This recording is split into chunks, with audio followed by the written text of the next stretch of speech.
So we also, as patients, need to be careful. As consumers, we need to be careful and aware of what's happening. In fact, let me go across to our viewer. Ravi is calling us from Bengaluru. Go ahead, Ravi. What would you like to say? Yeah, hi, Meghana. Good evening. This is Ravi from Bangalore, and hello, doctor. Good evening to you as well. I am a pharmaceutical marketing guy. I used to work as a pharmaceutical marketing guy once upon a time, but not now. About 15 years back, I worked for about 10, 12 years in that industry. And I know the nitty-gritties of how the medicines are manufactured and how it is sold and how it is marketed, right, in depth. So while I understand that there are regular quality checks in the pharmaceutical industry, by the manufacturer itself, and there are FDAs, Food and Drug Administrations, and there are over and above that, once when it reaches the market, there are these agencies which come and check about the quality of the medicines. All these checks are there, but still, right.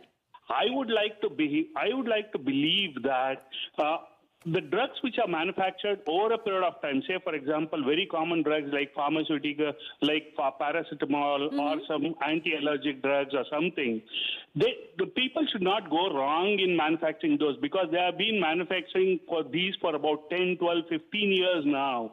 And if there is any discrepancies there, that I would give the benefit of doubt, but still I tend to feel that it is purposefully done in order to get some more profits or to address some more demand, like the paracetamol COVID case where it happened, where all of a sudden it spiked up and people want to make a quick buck there.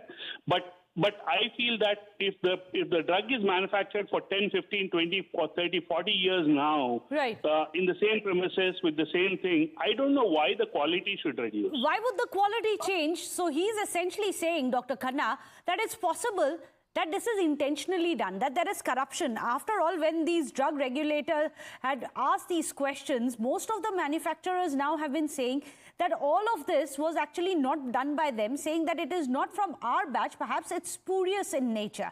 Companies like Sun Pharma, Glenmark, they've said that we have not manufactured any of these these batches of medicines that are now being called spurious or perhaps substandard.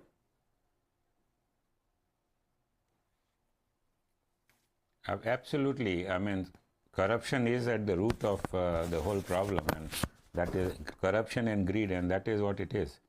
You know, the big companies and the standard companies are pretty ethical in terms of their manufacturing unit and marketing, but somehow in the chain from manufacturing and down to what the patient gets, there is a lot of scope for corruption. And many a times it happens when the demand, increases or if there is a lot of profiteering in between. We'll have to wait and see if they get away with it by saying that we didn't manufacture it, it was done by someone else.